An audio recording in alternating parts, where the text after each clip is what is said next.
Екінші планета Шолпан. Сұлулықтар құрметіне Шолпан деп сені аталдым. Қараңғы көкте жарқырап, сұлулығымен бізді таң қалдырды. Үшінші планета Жер.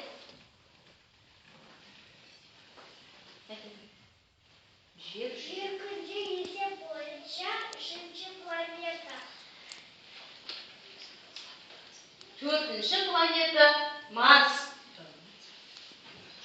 Марс құпиялы планета, көлемі жағынан айдан үлкен, күнді қызу түсінен соғыс құдайы құрметіне аталған планета. Бесінші планета Юпитер.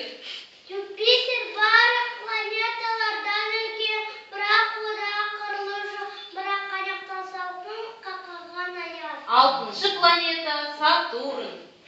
Сатурн әдемі планета.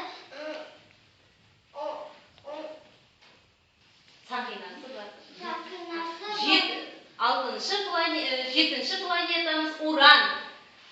Уран ерінсек, уран тұрға ерінеді. Оған күйдіру қиын.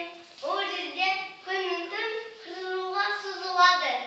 Сегізінші планета Нептун. Нептун күннен алыс. Оның телескоптан көру оңай емес. Жарайсыңдар балалар. Міне бізде күн жүйесінде неше планета бар екен? 8 планета бар екен. Енді балалар сендер, сабақ сендерге ұнаған болса, балалар, мына нелерді аламыз да, алыңдар таңдап. Апарып.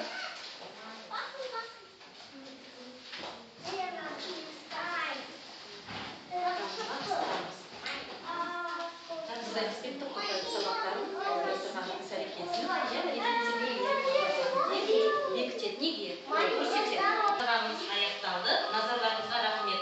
Бізде бүгін басковичтің диакон ойыны қолданылды және игровизор ойындары қолданылды. Онда балалар, оны қолданатын себебіміз балалар геометриялық пішіндерді дұрыс пайдалана білуге, оларды геометриялық пішіндерді сол жаңағы ойындар арқылы ойнау сабақ барысында санауды олар мектепке